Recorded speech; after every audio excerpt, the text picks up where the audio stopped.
Chapter 81। Aran जैसे जैसे तनिषा की बात सुन रहा था वैसे वैसे उसकी आंखों में कुछ तो बदल रहा था। तनिषा भी आरान के आंखों की बदलाव को वीडियो कॉल के जरिए अच्छे से नोटिस कर पा रही थी।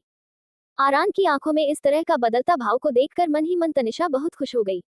अब आगे तनिषा को लग रही थी finally the emperor's king organization का हेड उसकी बातों में आ गया है।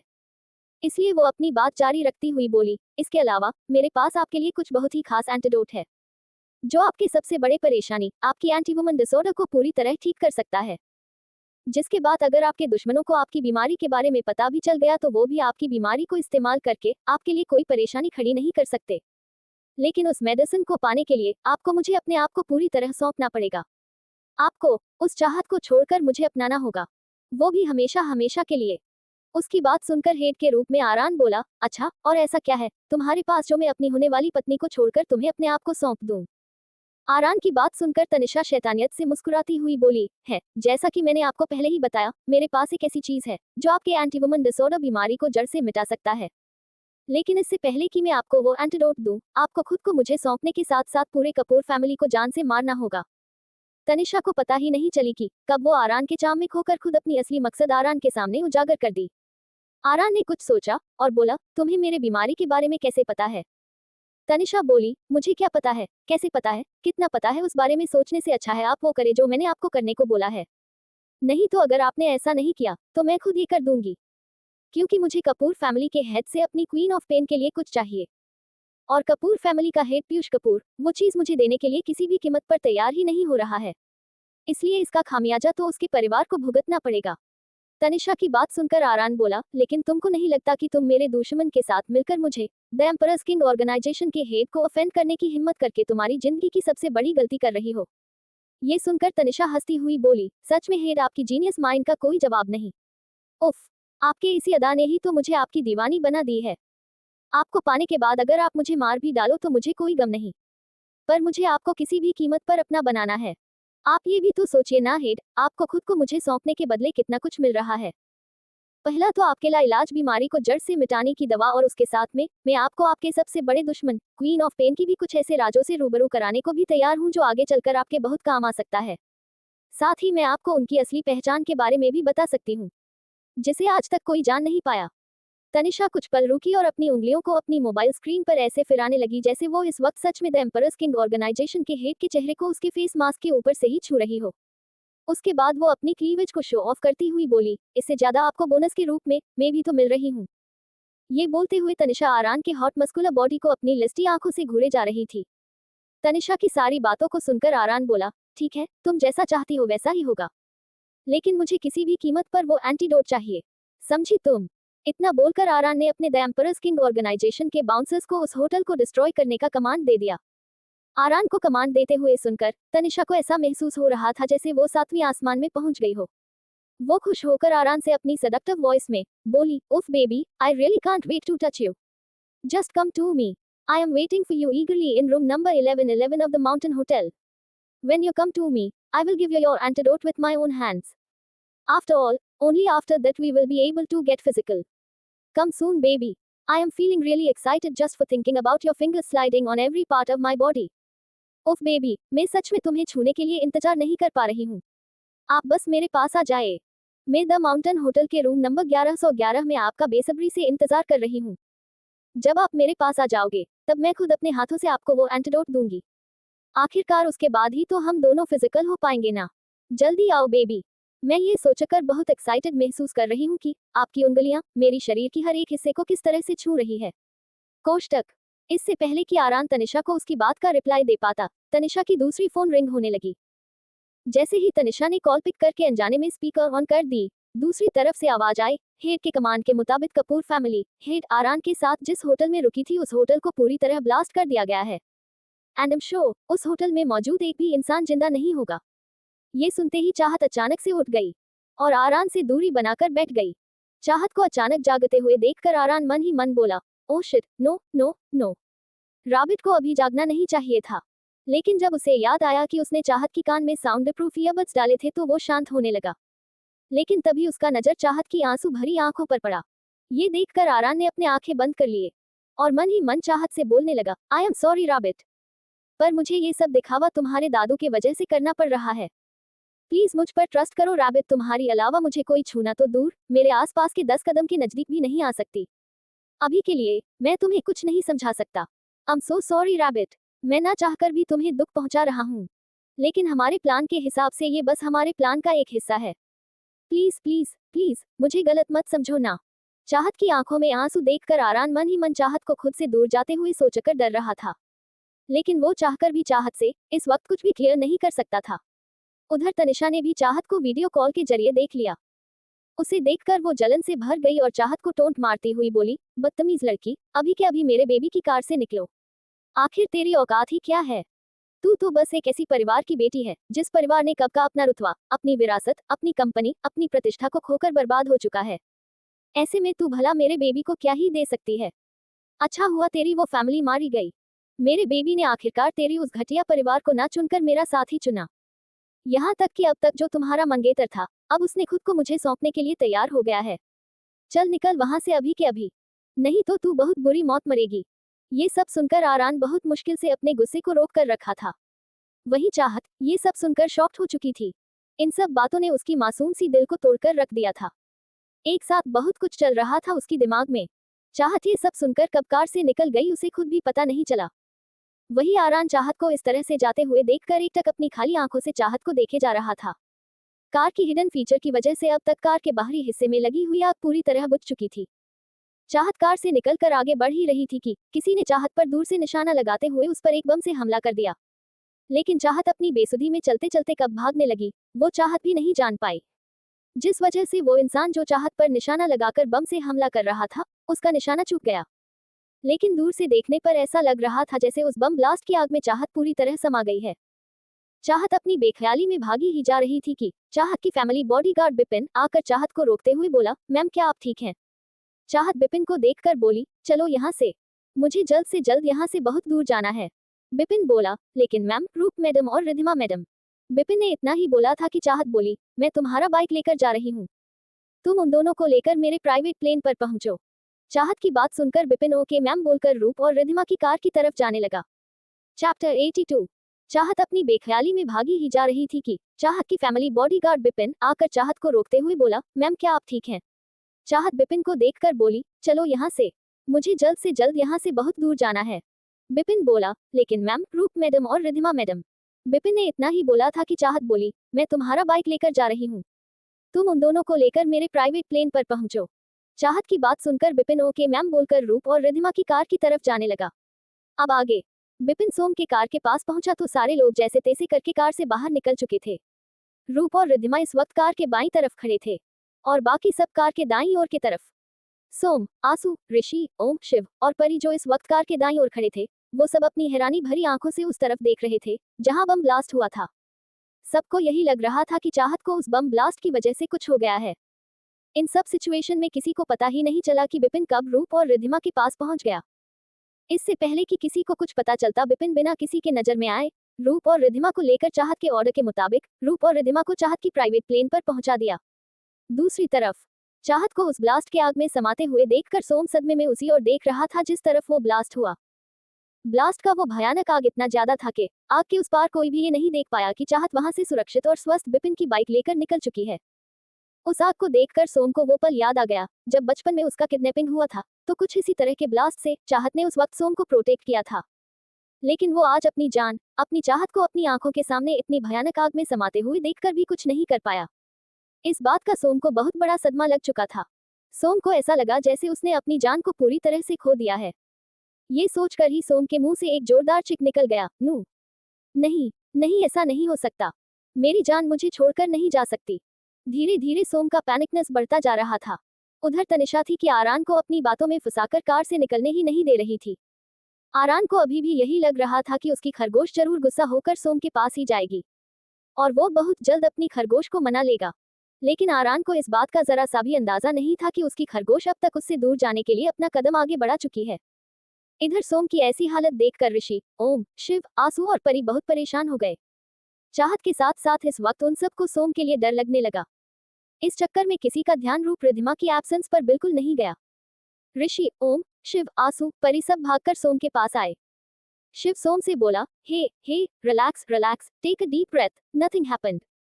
परी बोली, भाई आपको क्या हो रहा है, हमें डराओ नहीं भाई, प्लीज ऐसे मत करो भाई, मुझे डर लग रहा है। ये बोलकर परी जोर जोर से रोने लगी।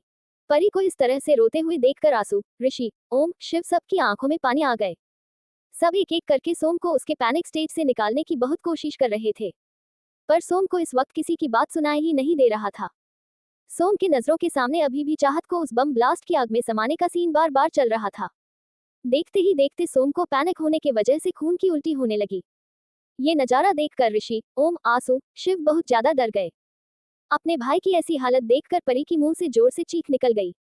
भाई, उधर आरान के कार में आरान को बहुत ज्यादा बेचैनी महसूस हो रहा था, इसलिए वो तनिषा से बोला, मैं वक्त पर द माउंटेन होटल पहुंच जाऊंगा, अभी मुझे जाना है। आरान की बात सुनकर तनिषा इतनी खुश हो गई कि उसकी खुशी का कोई ठिकाना नहीं रहा। द एम्परर्स किंग ऑर्गेनाइजेशन का हेड बहुत जल्द उसका होने वाला है, ये सोचकर वो पागल हो रही थी। साथ ही वो आरान का चेहरा देखने के लिए बहुत एक्साइटेड थी। वो सोच रही थी, जिसका व्यक्तित्व देखने में ही इतना हॉट और डोमिनेटिंग है, उसका चेहरा असल में कैसा होगा। अपनी फैंटेसी में खोई हुई वो आरान से बोली, बेबी, मैंने तुम्हें इस वक्त इसलिए कॉल किया क्योंकि क्वीन ऑफ पेन ने मुझे ऐसा करने को कहा था, क्योंकि वो पूरी तरह से निश्चिंत होना चाहती थी कि तुम मर चुके हो। लेकिन अब जब तुम मेरे होने के लिए मान गए हो, तो मैं तुम्हारे लिए मेरी क्वीन को भी डबल क्रॉस करने को तैयार हूँ। ये सुनकर आरान के मास्क के पीछे छिपे होंठों पर तनिषा का मजाक उड़ाने वाला मुस्कुराहट आ गया, जो तनिषा बिल्कुल नहीं देख पाई। आरान ने तनिषा का वीडियो कॉल कट किया और कार से बाहर निकलकर सोम के कार के पास आया तो सोम की हालत देखकर वो सोम के पास भागा। जब तक आरान सोम के पास पहुंचा, तब तक सोम अपना होश खो चुका था। ऋषि, सोम को पकड़े हुए सोम को उठाने की पूरी कोशिश कर रहा था, लेकिन सोम किसी भी चीज का जवाब नहीं दे रहा था, उसकी आंखें बंद थे। आरान, सोम को इस तरह से बेहोश देखकर सोम को अपने कंधे पर उठा लिया। तब तक आरान के डाक आर्मी के बॉडीगार्ड्स एक स्पेशल कार के साथ वहां पहुंच गए। ये देखकर आरान सोम को लेकर उस स्पेशल कार में बैठ गया। उसके पीछे पीछे ऋषि, ओम, आंसू और शिव भी परी को संभालते हुए उसे लेकर आरान की स्पेशल कार में बैठ गए। देखते ही देखते वो कार सबकी आंखों के सामने से ओझल हो गया। इस तरह से आरान के साथ साथ बाकी सबको भी रूप, रिधिमा और चाहत की वहां से गायब होने के बारे में पता ही नहीं चला। Flashback and. डियर रीडर्स, जैसा कि आप सबको पता ही है, लो एंगेजमेंट के वजह से इस कहानी का डेली इंसेंटिव बंद हो गया है, लेकिन फिर भी मैं ये कहानी जारी रख रही हूँ, बस आप सब के बारे में सोचकर कि आप सब इस कहानी के साथ कहीं ना कहीं जुड़े हुए हैं, और मैं भी। इसलिए अभी मुझे इंसेंटिव्स नहीं मिलने के बावजूद भी मैं इस कहानी को जारी रखूंगी। लेकिन अब मेरे लिए आप लोगों के लाइक्स और कमेंट्स के साथ साथ आप सबका प्यार ही मेरे लिए मेरा पेमेंट है। अगर मुझे आप सबके कमेंट या लाइक देखने को नहीं मिले, तो मेरी बची कुची मोटिवेशन भी खत्म हो जाएगी। क्या फिर भी आप सब अभी भी मुझे मोटिवेट नहीं करेंगे? Loudly crying. चैप्टर 83। देखते ही देखते वो कार सबके आंखों के सामने से ओझल हो गया। इस तरह से आरान के साथ साथ बाकी सबको भी रूप, रिधिमा और चाहत की वहां से गायब होने के बारे में पता ही नहीं चला। Flashback and. अब आगे। लंदन संजीवनी प्राइवेट हॉस्पिटल पर सुहानी इन्हीं सब बातों को याद कर रही थी। सुहानी ने अपना सर झटका और शुभांश से बोली, तुम्हें अभी इंजेक्शन लगी है, सो जाओ थोड़ी देर, मैं तुम्हारे डॉक्टर तक्ष से मिलकर आती हूँ। इतना बोलकर सुहानी शुभांश के कमरे से बाहर निकल गई। सुहानी को जाते हुए देखकर शुभांश ने अपनी आंखें बंद कर ली और सुहानी के पैशनेट लिप किस को याद करते करते इंजेक्शन के असर की वजह से सो गया। लेकिन शुभांश ने सोने से पहले मैक्स को टेक्स्ट करके बता दिया कि अगली सुबह सभी के लिए इंडिया जाने की तैयारी कर ले, सिवाय कियान के, क्योंकि इस वक्त कियान का उसके मम्मी पापा के साथ रुकना जरूरी था। उधर डॉक्टर तक्ष के केबिन में सुहानी शुभांश के हेल्थ को लेकर पूरी अपडेट ले रही थी। डॉक्टर तक्ष भी बहुत पेशेंटली सुहानी की हर एक सवाल का जवाब दे रहा था। डॉक्टर तक्ष सुहानी को समझाते हुए बोला, लेडी लॉर्ड के बॉडी में बचपन से कई बार ड्रग इंजेक्ट किए गए हैं, जिस वजह से लॉर्ड के शरीर पर कुछ नेगेटिव इम्पैक्ट के साथ साथ कुछ असाधारण पॉजिटिव इम्पैक्ट भी पड़ा है। इतना बोलकर तक्ष कुछ पल रुका और फिर से बोलना शुरू किया। लेडी लॉर्ड को बचपन से जो ड्रग दिया जा रहा था, उस वजह से उनके लिए अब किसी भी तरह का मोकटेल ड्रिंक जहर का काम कर सकता है। जैसे उनका बॉडी उनके ब्लड में मौजूद ड्रग के साइड इफेक्ट्स के वजह से किसी भी तरह का मोकटेल हैंडल नहीं कर सकता। मोकटेल में जो भी फ्रूट्स और नॉन अल्कोहलिक ड्रिंक मिक्स होता है, वो बचपन से उनके बॉडी में मौजूद ड्रग्स की वजह से जहर की तरह काम करता है। जहां स्ट्रॉन्ग से स्ट्रॉन्ग अल्कोहल भी लॉर्ड के बॉडी पर किसी भी तरह का नेगेटिव इम्पैक्ट नहीं डालता, वहीं एक नॉर्मल सा फ्रूट नॉन अल्कोहलिक ड्रिंक भी लॉर्ड के ब्लड में मौजूद ड्रग्स के कांटेक्ट में आते ही जहर बन जाता है। ऐसे में वो मोकटेल ड्रिंक्स या फ्रूट्स को बिल्कुल इनटेक नहीं कर सकते हैं। लेकिन लॉर्ड कई बार अपने हेल्थ को नजरअंदाज करके वो सब लेते रहते हैं। जिस वजह से अब उनका हेल्थ कहीं ना कहीं इफेक्ट हो रहा है। वैसा फूड और ड्रिंक जो एक नॉर्मल इंसान के लिए एक गुड सप्लीमेंट की तरह काम करता है, वही चीज बचपन से लॉर्ड के खून में मौजूद ड्रग्स के कांटेक्ट में आते ही जहर बन जाता है। अगर लॉर्ड ऐसे ही लापरवाही करते रहे तो उनका बॉडी ये बर्दाश्त नहीं कर पाएगा। तक्ष इस वक्त सुहानी को वही सब बता रहा था जो मैक्स ने शुभांश से तब बोला था, जब शुभांश मैक्स को उसके लिए मोकटेल ड्रिंक बनाने का ऑर्डर दिया था। लेडी लॉर्ड, जरूर कोई ऐसी बात है जो लॉर्ड को सालों से ऐसा करने के लिए ट्रिगर कर रहा है, और मैं आपको यही सजेस्ट करूंगा कि आप लॉर्ड को समझे और उनको हर वो कदम और सप्लीमेंट लेने से रोके जो उनके बॉडी के लिए खतरनाक हो सकता है, खास करके तब तक जब तक हम उन ड्रग्स के नेगेटिव इम्पैक्ट को पूरी तरह खत्म करने के लिए लॉर्ड के लिए एंटीडोट ना ढूंढ ले। तक्ष ने जब सुहानी को देखा कि वो उसके बात बहुत ध्यान से सुन रही है, वो अपनी बात को कंटिन्यू करते हुए बोला, वो लेडी बॉस, इसके साथ साथ कुछ और भी है जो मैं आपको बताना चाहता हूँ। ये सुनकर सुहानी बोली, आपको मुझसे कुछ भी बोलने में संकोच करने की कोई जरूरत नहीं डॉक्टर। मैं नहीं चाहती कि आप मुझसे उस मॉन्स्टर के हेल्थ को लेकर कुछ भी छुपाएं। मुझे आज सब कुछ जानना है, इसलिए आप बेझिझक होकर जो कुछ भी बताना है बताएं। सुहानी की बात सुनकर तक्ष रिलैक्स हो गया और बोलना शुरू किया। लेडी लॉर्ड, जैसा कि मैंने आपको थोड़ी देर पहले ही बताया था कि लॉर्ड को फेटल फैमिलियल इंसोम्निया है, जो कि उनकी प्रॉपर नींद लेने से ठीक हो सकता है। लेकिन इसके साथ साथ लॉर्ड को एक साइकोलॉजिकल डिजीज है, जिसे हम नॉर्मल मेडिकल लैंग्वेज में एंटी वुमन डिसऑर्डर भी बोलते हैं, जो पूरी तरह से साइकोलॉजिकल है। और दिक्कत की बात यह है कि इस बीमारी को ना किसी दवा से ठीक किया जा सकता है और ना ही किसी भी तरह के एंटीडोट से। ये बीमारी साइकोलॉजिकल है, इसलिए इसे साइकोलॉजिकली ही ठीक किया जा सकता है और किसी भी तरह से नहीं। इतना बोलकर तक्ष चुप हो गया। जैसे ही सुहानी ने तक्ष की बात सुनी, उसे तनिषा और आरान यानी शुभांश के बम ब्लास्ट वाले दिन के वीडियो कॉल वाली बातचीत याद आ गई, जब तनिषा से चाहत को आरान के एंटीवुमन डिसऑर्डर वाली बीमारी के बारे में पहली बार पता चली। जब तनिषा आरान से बोल रही थी, उसके पास आरान के लिए कुछ बहुत ही खास एंटीडोट है, जो उसकी सबसे बड़ी परेशानी, उसकी एंटीवुमन डिसऑर्डर को पूरी तरह ठीक कर सकता है। जिसके बाद अगर आरान के दुश्मनों को उसके बीमारी के बारे में पता भी चल गया, तो वो भी आरान के बीमारी को इस्तेमाल करके उसके लिए कोई परेशानी खड़ी नहीं कर सकते। लेकिन उस मेडिसिन को पाने के लिए आरान को अपने आप को पूरी तरह से उसे सौंपना पड़ेगा।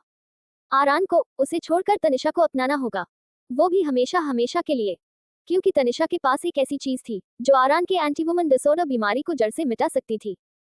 लेकिन इससे पहले कि तनिषा वो एंटीडोट आरान को दे, आरान को खुद को उसे सौंपने के साथ साथ पूरे कपूर फैमिली को जान से मारना होगा। उद्धरण चिन्ह। तनिषा की बातों को याद करते हुए सुहानी सोचने लगी, तो क्या तनिषा ने तब जो कहा कि उसके पास आरान की बीमारी के लिए एंटीडोट है, वो सब झूठ था? सुहानी ये सब सोचकर अपनी सोच में गुम थी। सुहानी को अपनी सोच में खोया हुआ देखकर तक्ष सुहानी को आवाज देकर बुलाते हुए बोला, लेडी लॉर्ड, क्या हुआ आपको? आप समझ तो रही हैं ना मैं आपसे क्या बोलने की कोशिश कर रहा हूँ? सुहानी तक्ष की बात से अपनी सोच से बाहर आकर बोली, yes doctor Taksh, I totally understand your point, don't you worry. मैं आपके लॉर्ड का नींद और उनकी साइकोलॉजिकल हेल्थ के साथ साथ उनके डाइट का भी प्रॉपर ध्यान रखूंगी, ताकि उनके खून में मौजूद ड्रग की वजह से उनको किसी परेशानी का सामना ना करना पड़े। सुहानी की बात सुनकर तक्ष मुस्कुराते हुए बोला, हाय लेडी लॉर्ड, वो सब तो ठीक है, पर आप लॉर्ड को मेरा मत बोलिए। हमारे लॉर्ड तो सिर्फ आपके हैं। अगर उन्होंने आपको ये बोलते हुए सुन लिया तो पता नहीं लॉर्ड मेरे साथ क्या करेंगे। सुहानी तक्ष की बात सुनकर हल्का सा मुस्कुराए और बोली, वो सब छोड़िए डॉक्टर तक्ष, मुझे बताइए मुझे और क्या क्या प्रिकॉशंस लेनी है उस मॉन्स्टर के लिए। पता नहीं कितनी बीमारी लेकर बैठा है। खैर, अब जब मैं हूं तो एक भी बीमारी को भटकने नहीं दूंगी उस मॉन्स्टर के पास। बस एक बार वो मॉन्स्टर ठीक हो जाए, फिर देखना मैं कैसे बैंड बजाती हूँ उस मॉन्स्टर का। ये लास्ट वाली लाइन सुहानी अपने मन में बोली थी। डॉक्टर तक्ष सुहानी की बात सुनकर गंभीर हो गया और एक एक करके सुहानी को डिटेल्स में शुभांश के हेल्थ को लेकर सब कुछ समझाने लग गया। वहीं सुहानी भी तक्ष की सारी बातों को अपने माइंड में स्टोर करती जा रही थी, ताकि गलती से भी वो तक्ष का एक भी बात ना भूल जाए। चैप्टर 84। डॉक्टर तक्ष सुहानी की बात सुनकर गंभीर हो गया और एक एक करके सुहानी को डिटेल्स में शुभांश के हेल्थ को लेकर सब कुछ समझाने लग गया। वहीं सुहानी भी तक्ष की सारी बातों को अपने माइंड में स्टोर करती जा रही थी, ताकि गलती से भी वो तक्ष का एक भी बात ना भूल जाए।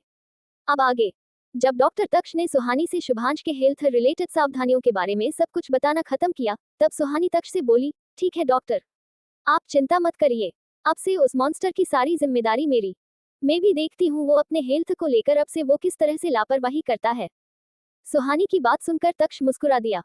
तक्ष के इस मुस्कुराहट को देखकर ऐसा लग रहा था जैसे वो हंसना तो चाहता है, लेकिन शुभांश उसके साथ क्या करेगा, ये सोच सोच कर ही वो डर के मारे मुस्कुरा नहीं पा रहा है। आखिर डरता भी कैसे नहीं। उसने शुभांश के मना करने के बावजूद सुहानी को उसके बीमारी के बारे में सब कुछ बता जो दिया था। पर तक्ष को नहीं पता था, अगर शुभांश नहीं चाहता कि उसके हेल्थ कंडीशन के बारे में सुहानी को थोड़ा भी पता चले तो तक्ष इस वक्त सुहानी के सामने सही सलामत बैठकर उसे सब कुछ बता नहीं रहा होता। उधर मैक्स, जो देव जी के साथ कियान के मॉम डैड के वर्ड में था, उसने जब शुभांश का मैसेज देखा कि अगली सुबह ही सभी को लेकर इंडिया के लिए निकलना है, वो कुछ पल के लिए शॉक्ड हो गया। फिर कुछ पल बाद उसके होंठों पर एक खतरनाक मुस्कान आ गई। वो मन में बोला, बहुत कर लिया तुम सब ने अपने मन मानी। अब लॉर्ड बहुत जल्द तुम सबको सबक सिखाने तुम सबके सामने होंगे। जब देव जी ने मैक्स को इस तरह से डेविल स्माइल करते हुए देखा, तो वो अपने मीनिंगफुल निगाहों से मैक्स को इस तरह से देखने लगे, जैसे बोलना चाह रहे हो, क्या बात है जो इस तरह के राक्षस जैसे हंसी वाले एक्सप्रेशन दे रहे हो? आखिर ऐसी क्या बात है जो छिपा रहे हो? हाँ, बोलो। मैक्स भी देव जी के निगाहों को समझ गया और बोला, finally the time came to return to India. The lord has ordered that everyone must leave for India the next morning. ये सुनकर देव जी का भी वही शॉक्ड वाला एक्सप्रेशन हो गया जो थोड़ी देर पहले मैक्स का था। दूसरी तरफ शुभांश के लंदन वाले मेंशन पर कियान और राहा कियान के कमरे में मस्ती कर रहे थे।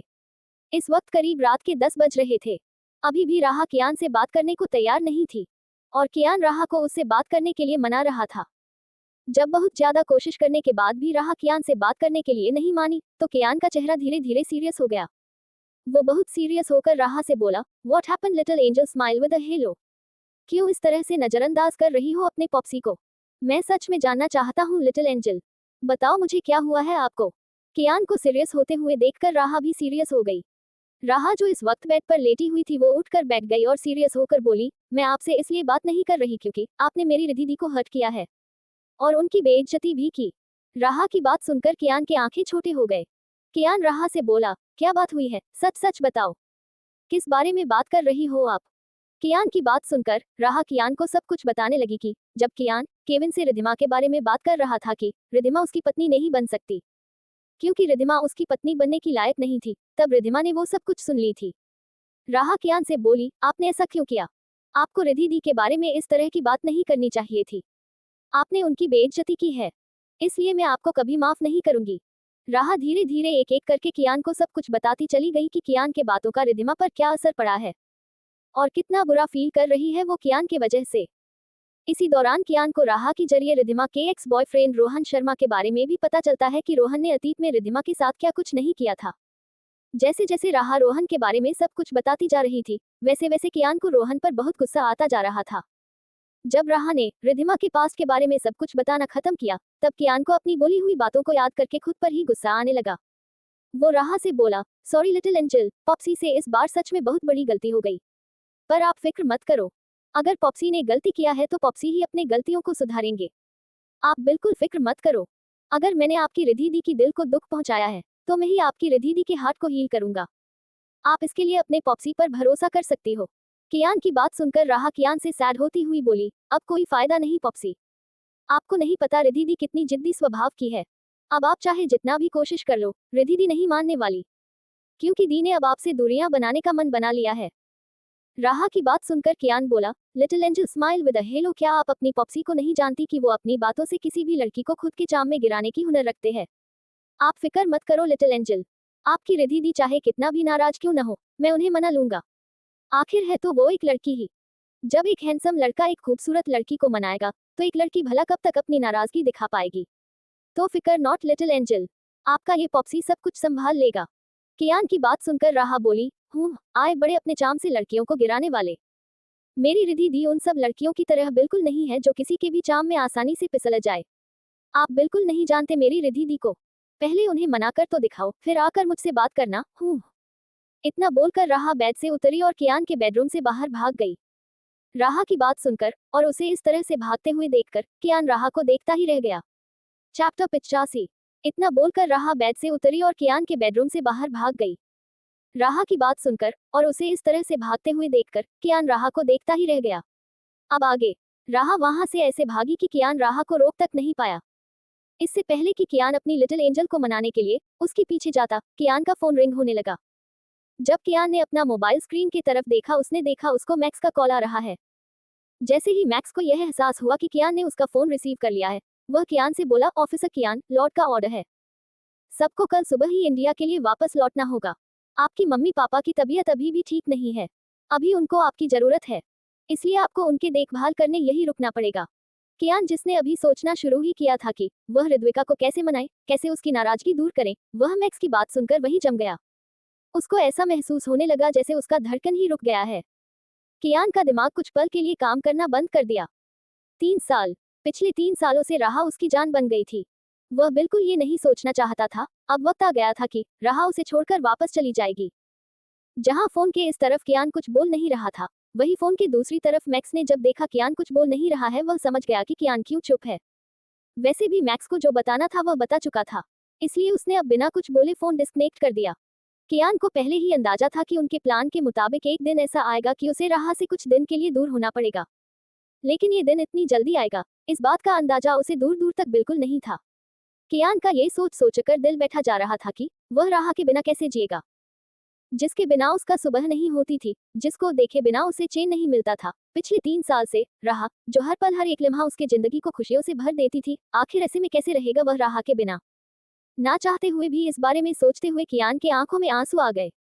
दूसरी तरफ रुक्षित के कमरे में रुक्षित, रूप यानी रूहानी को बहुत बुरी तरह से घूर रहा था, क्योंकि रूहानी रुक्षित के लिप्स को किस करते करते बहुत बुरी तरह से बाइट कर ली थी। रुक्षित तो ये सोचकर रूप अपने कमरे में लेकर आया था कि वह रूप को पनिश करेगा, लेकिन रूप ने तो उल्टा उसको ही सबक सिखा दी। रुक्षित को अपनी तरफ ऐसे घूरता हुआ देखकर रूप बोली, क्या हुआ, ऐसे घूर क्यों रहे हो मुझे? मेरे साथ पंगा लोगे तो यही होगा, समझे? तुमने क्या सोचा था थिफी? अगर आप सबको याद नहीं होगा तो मैं आपको बता दूं, रूप ने प्यार से रुक्षित का निकनेम थिफी दिया था, जैसे कि हस्बैंड का हबी होता है वैसे ही थीफ का थिफी। शायद ही आप सबको याद होगा, लेकिन अगर नहीं भी याद हुआ तो इसलिए मैंने आपको बता दिया। मैं कोई भी बेचारी सी लड़की हूँ जो तुम्हारे किस करने से मैं डर जाऊंगी। अगर तुम ऐसा सोच भी रहे हो तो तुम गलत हो। तुम्हें अंदाजा भी नहीं मैं कितनी बड़ी ठरकी हूँ, इसलिए तुम्हें मुझसे बच के रहना चाहिए। रूप की बात सुनकर रुक्षित के होठों पर एक शैतानियत से भरी मुस्कान आ गई। वह एक डेविल स्माइल के साथ रूप से बोला, अच्छा तो मेरी नॉटी कीटेन सिर्फ नॉटी ही नहीं बल्कि ठरकी भी है। हाँ, अगर ऐसी बात है तो मैं भी अपनी ठरकी कीटेन की ठरक देखने के लिए बहुत ज्यादा बेताब हूँ। तो क्यों ना तुम अभी मुझे अपनी उस ठरकपन का थोड़ा सा एग्जाम्पल ही दिखा दो। रुक्षित यह सब बातें इतनी मदहोशी भरी आवाज में बोल रहा था कि रूप उसकी ऐसी आवाज सुनकर खुद की रोंगटे खड़ी होती हुई साफ साफ महसूस कर पा रही थी। दोनों आपस के ऐसी मीठी नोक-झोंक में लगे ही हुए थे कि तभी रुक्षित के मोबाइल का मैसेज नोटिफिकेशन साउंड आने लगा। उसने देखा तो उसे एक मैसेज आया हुआ था, जो कि मैक्स का ही था, और उस मैसेज में ये लिखा हुआ था कि उनको अगले दिन ही इंडिया के लिए निकलना है और सबको इस बारे में बताकर सबको अपनी अपनी जो भी नेसेसरी पैकिंग जरूरी है बस उतना ही पैकिंग करने बोल दे। और इसी के साथ यह भी लिखा हुआ था कि सिर्फ कियान ही लंदन में रुकने वाला था और उसको छोड़कर बाकी सबको कल के कल ही इंडिया के लिए निकलना है। अपने मोबाइल पर इस मैसेज को रीड करने के बाद रुक्षित के चेहरे के भाव एक झटके में ही सीरियस हो गया। रुक्षित के चेहरे को ऐसे सीरियस होता हुआ देखकर रूप समझ गई कि जरूर कुछ इंपॉर्टेंट बात होगी जो रुक्षित का चेहरा ऐसे अचानक से सीरियस हो गया। ये महसूस करते ही वह भी सीरियस हो गई और रुक्षित को पूछने लगी, क्या हुआ, क्या बात है? अपने मोबाइल में ऐसे क्या देख रहे हो जो अचानक से इतने सीरियस हो गए तुम? सब कुछ ठीक तो है ना? रूप की बात सुनकर रुक्षित बोला, हाँ सब ठीक है। मैक्स का मैसेज है, हम सबको कल की कल इंडिया के लिए निकलना होगा, इसलिए तुम भी अपनी पैकिंग कर लो और रिधिमा से भी बोल दो कि वह भी अपनी पैकिंग कर ले। रुक्षित की बात सुनकर रूप शॉक्ड हो गई और बोली, क्या इंडिया? ऐसे अचानक से? सब कुछ ठीक तो है ना? ऐसे अचानक से इंडिया वापस जाने का क्या रीजन है? और सबसे बड़ी बात, क्या डोरेमोन मान गई इंडिया वापस जाने के लिए? मुझे नहीं लगता कि वह इंडिया वापस जाने के लिए मानेगी। रुक्षित उसकी बात सुनकर बोला, अभी के लिए कुछ सवाल मत पूछो किटेन, अपनी पैकिंग कर लो और रिधिमा और राहा की जितने भी जरूरी सामान है उसे पैकिंग करवाने के बाद जाने के लिए रेडी रहो। मुझे खुद पता नहीं है हमें कब तक यहाँ से निकलना होगा, इसलिए तुम सबके साथ पहले से ही तैयार रहो यहाँ से इंडिया के लिए निकलने। इतना बोलकर वह बेड से उठा और अपने कमरे से बाहर चला गया। उसके जाने के बाद रूपी वहां से उठकर रिद्धिमा के पास किचन में चली गई, जो अभी अपनी बनाई हुई क्यूट क्यूट कपकेक्स को बहुत ही प्यारी तरीके से पैकेजिंग कर रही थी, ताकि वह चाहत को यानी कि हमारी सुहानी को उन खूबसूरत सी क्यूट क्यूट कपकेक्स को सरप्राइज की तरह दे सके। जब रिद्धिमा ने अपना काम खत्म किया तब उसने देखा रूप अपना चेहरा लटकाए उसकी सामने खड़ी थी। ये देखकर रिद्धिमा रूप से बोली, क्या बात है रूप, क्या हुआ है, ऐसी उदास चेहरा क्यों बना रखा है तुमने? कहीं विस्पा ने तुम्हें चोट तो नहीं पहुंचाई ना? रिद्धिमा की बात सुनकर रूप बोली, अरे नहीं ऐसी बात नहीं है, बात कुछ और है। ये सुनकर रिद्धिमा रूप को ऐसे देखने लगी जैसे वह रूप के आगे बोलने का इंतजार कर रही हो। इस बात को समझकर रूप रिद्धिमा को मैक्स के उस मैसेज के बारे में सब कुछ बता दी। वहीं राहा जो कियान के कमरे से भागती हुई उधर ही आ रही थी, उसने भी रूप की बोली हुई सारी बातें सुन ली।